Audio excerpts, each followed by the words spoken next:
Boy, was he running the floor. How about a birthday race? What happens when you poke the bear on his birthday? You get defeated in front of thousands and become the talk of the town for years. March 6th, 2000 wasn't just a game for Shaq. He annihilated his enemies. And today we're taking a trip down memory lane to revisit that greatness.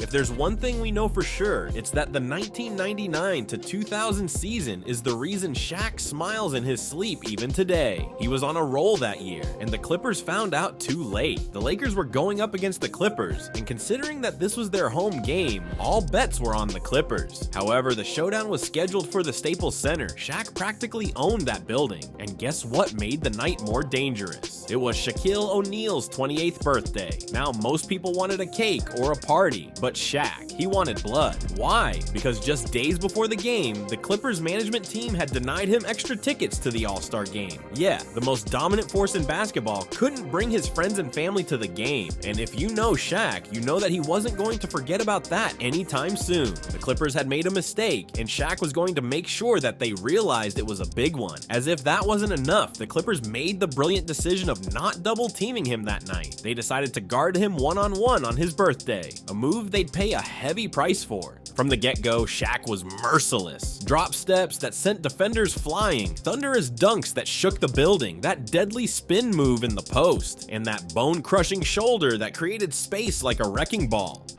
Shaq go to the dribble, pivots underneath, puts it up, and blocking the shot in the lid, and it went back. By halftime, he already had 26 points, and the Clippers, they were still pretending one man could stop him. Got the Harper underneath the Shaq. Shaq's there, got it, scores it. Michael Olowokandi, bless his soul, had the unfortunate task of trying to guard him. It was like watching someone try to hold back an avalanche with a broom. Every time Shaq touched the ball, it was his. And by the time the halftime buzzer sounded, the Lakers were up 56-49. But Shaq wasn't anywhere close to finishing. He was just getting warmed up. The second half, it was a massacre. For some reason, 26 points in the first half wasn't enough for Shaq. He came out of the locker room ready to dish out more lessons. He dropped another 35 points in the final 2 quarters. There's a Shaq slam dunk. Nice pass by Rice, but very poor defense. That night, the court was his personal demolition zone. Back downs, elbows, spin moves, and then boom, another rim-rattling dunk. Another Clippers defender left staring at the ceiling, wondering what just hit them. Every time Shaq caught the ball, it ended the same way. Someone got buried. They put a double team on, but he made a nice pivot to get out. All the way under the Shaq slam dunk.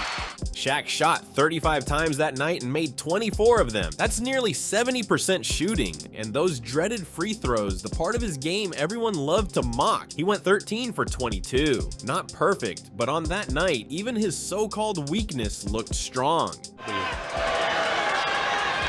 Free throw, that's the perfect free throw. When the dust settled, the scoreboard said it all. 61 points, 23 rebounds, the highest scoring game of Shaquille O'Neal's career. The play for a long lead to Shaq, he's got it, he's setting up, put it in.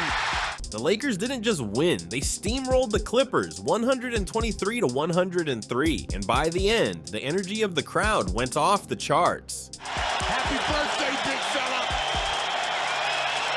Shaq was hailed as a champion that night, and the Los Angeles Clippers management realized how badly they had messed up by not giving him those tickets. Shaq had delivered, and to no one's surprise, he ended up winning the MVP that season. And the Lakers, they ended up taking home the title. Shaq won the bragging rights for the Finals MVP as well. But the night of March 6, 2000 in particular, that belonged to him alone. So the next time someone asks you who the most dominant force in NBA history was, you don't need to pull up stats. Just say, March 6, 2000, Shaq, 61 points, 23 rebounds, and 1 unforgettable birthday party. And let us know what you think about Shaq's mind-blowing monster night. Smash that like button if you think he made history as well, and don't forget to subscribe to our channel for more videos like these.